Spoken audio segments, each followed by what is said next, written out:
বীরভূম লোকসভার পাশাপাশি চতুর্থ দফায় ভোট গ্রহণ হবে বোলপুর লোকসভা কেন্দ্রেও।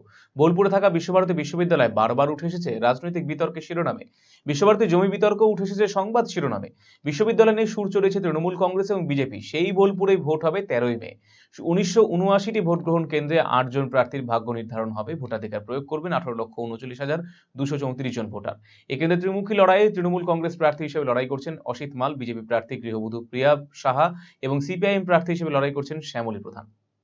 কবিগুরুর শহর বোলপুর, যে শহরে কবিগুরু তৈরি করেছিলেন বিশ্বভারতী বিশ্ববিদ্যালয়, সেই কবিগুরুর জন্মদিনের দিন কয়েক পরেই লোকসভা নির্বাচন হতে চলেছে বোলপুরে।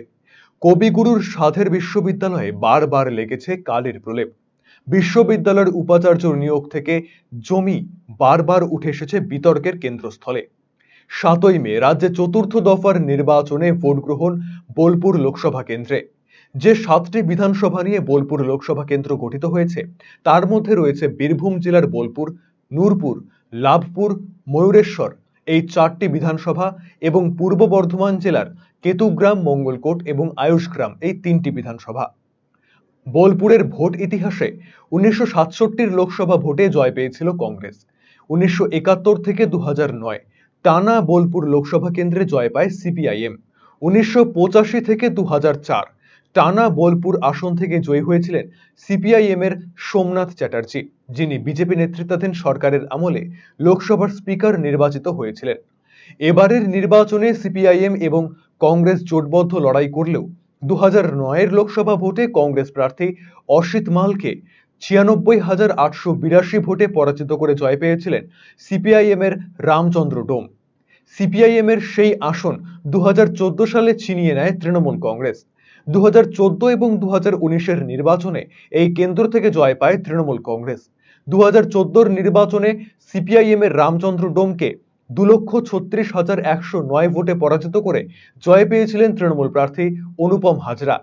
2014 নির্বাচনে এই কেন্দ্রের তৃতীয় শক্তি হিসেবে উঠে আসে বিজেপি। 2019 নির্বাচনে বোলপুর লোকসভা কেন্দ্রে সেই বিজেপি উঠে আসে দ্বিতীয় শক্তিধর দল হিসেবে। 2019 নির্বাচনে বিজেপির রামপ্রসাদ দাসকে 1,06,403 ভোটে পরাজিত করে জয়ী হন তৃণমূল কংগ্রেস প্রার্থী অসিত মাল। এবারের নির্বাচনেও তৃণমূল কংগ্রেস আস্থা রেখেছে বিদায়ী সাংসদ অসিত মালের ওপরেই। এবারের নির্বাচনে তৃণমূল কংগ্রেস প্রার্থী অসিত মালের বিরুদ্ধে বিজেপির টিকিটে লড়াই করছেন সাধারণ এক গৃহবধূ প্রিয়া সাহা এবং সিপিআইএম প্রার্থী হিসেবে লড়াই করছেন শ্যামলী প্রধান। এবারে নির্বাচনে বোলপুর লোকসভা কেন্দ্রে মোট প্রার্থী রয়েছেন 8 জন। মোট ভোটার 18,39,234 জন, যার মধ্যে পুরুষ ভোটার রয়েছেন 9,31,074 জন এবং মহিলা ভোটার 9,08,137 জন। তৃতীয় লিঙ্গের ভোটার রয়েছেন 23 জন। মোট ভোট গ্রহণ কেন্দ্র 1,979টি। এক্সপেন্ডিচার অবজারভারের দায়িত্বে রয়েছেন IRAS ছাল্লা বিনীত রেড্ডি।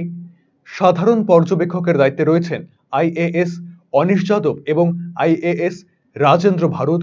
পুলিশ পর্যবেক্ষকের দায়িত্বে রয়েছেন IPS বিজয় সিং। RCTV সংবাদ, বোলপুর। নজরে লোকসভা এখনকার মতো এই পর্যন্ত। অন্যান্য সমস্ত খবরের জন্য চোখ রাখুন RCTV সংবাদে। নমস্কার।